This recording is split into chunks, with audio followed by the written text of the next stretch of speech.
सोमनाथ सूर्यवंशी यांची जी याचिका हायकोर्टामध्ये दाखल करण्यात आली होती त्याचा आज जे आहे इंटिरियम ऑर्डर त्याच्यामध्ये झालेली आहे। त्या इंटिरियम ऑर्डर मध्ये पहिल्यांदा कोर्टाने शासनाची बाजू फेटाळली आहे आणि ती म्हणजे सोमनाथ सूर्यवंशी यांना हार्ट अटॅक झाला असं जे सरकारचं वजन होतं ते फेटाळण्यात आलेलं आहे।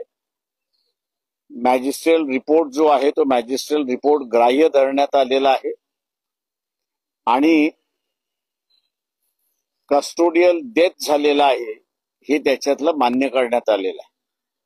दुसरं त्यांनी कोर्टाच्या निर्णयामध्ये जे म्हटलेलं आहे की आतापर्यंत असणारं FIR जे दाखल केल्या जात नव्हती तर कोर्टाच्या आदेशामध्ये 1 आठवड्याच्या आतमध्ये FIR दाखल करा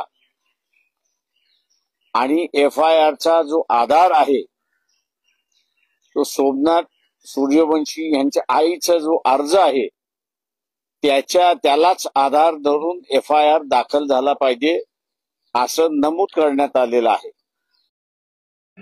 पहिल्यापासून सोमनाथाचं मयत झाल्यापासून सोमनाथाचं खून झाल्यापासून प्रकाश आंबेडकर साहेबांनी पूर्ण काळजी घेतली, पूर्ण लक्ष घातले।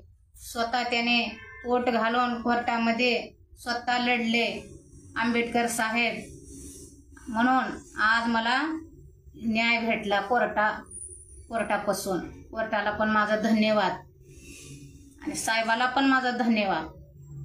आता ह्याच्या पुढे जे गुन्हेगारी आहेत त्यांच्यावरती लवकरात लवकर गुन्हे दाखल करावं आणि त्यांना कठोरात कठोर शिक्षा द्यावं आणि ते जे पोलीस कर्मचारी असू कुणी असू ह्यांना शिक्षा कठोरात कठोर शिक्षा द्यावं माझी हीच मागणी आहे। माझी हीच मागणी आहे कोर्टापासून आणि साहेबापासून सगळ्याला। माझं पत्रकार साहेबाला पण माझी विनंती आहे लवकरात लवकर फास्ट ट्रॅक मध्ये कोर्ट चालवावा।